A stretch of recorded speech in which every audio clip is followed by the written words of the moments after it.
রশিদ আহমদ গঙ্গুহি ডাক দিয়ে বলেন, বাবা আমায় তুমি এক বদনা পানি আনিয়ে দাও। এই এক বদনা পানি আনিয়ে দিলেই তোমার খেদমত হইয়া যাবে। আল্লাহর ওলিকে এক বদনা পানি এনে দেওয়া হলো। এই পানির বদনা থেকে পানি বাইর করিয়া যখন তিনি ওযু করতেছিলেন, খুব খেয়াল করে শুনবেন বাবা, দুই হাতের কবজি পর্যন্ত তিনি যখন তিনবার ধৌত করলেন, দ্বিতীয়বার যখন তিনি বিসমিল্লাহ বলিয়া মুখে পানি দিলেন, হঠাৎ করে মুখটা বন্ধ হয়ে গেল। আমার বন্ধুগণ আর জবান তিনি খুলতে পারেন না। মুখের মধ্যে পানি দেওয়ার পর পুরোই এমন দুর্গন্ধ, এমন পানি তিতা হয়ে গেল। আমার বন্ধুগণ তিনি আর জবান খুলতে পারেন না। তিনি পানিটা গিলতেও পারেন না, পানি ফেলতেও পারেন না। তিনি আসমানের দিকে তাকাইয়া আল্লাহকে বললেন, আল্লাহ এটা কি আমার কোনো গুনার কারণ? পানি কেন এত তিতা হয়ে গেল? আর আমার দাঁত কেন খুলতে পারি না? ও আমার আল্লাহ, এটা কি আমার কোনো গুনার কারণ? আমার ভাইরা, আমার বন্ধুরে কোনো জবাব আসে না।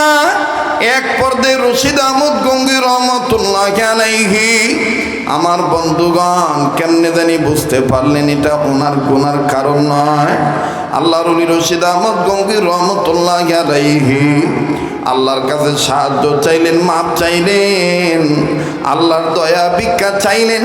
আপনারাও কি আমার সাথে একটু বলতে পারবেন? একটু হাত উঁচু করে বলেন না ইয়া আল্লাহ, বলেন না ইয়া আল্লাহ। তোমার কাছে তোমাকেই ভিক্ষা চাই। বলেন না ইয়া আল্লাহ। এই আল্লাহরে যদি ভিক্ষা পাইয়া যান আর কোনো সমস্যা থাকবে না।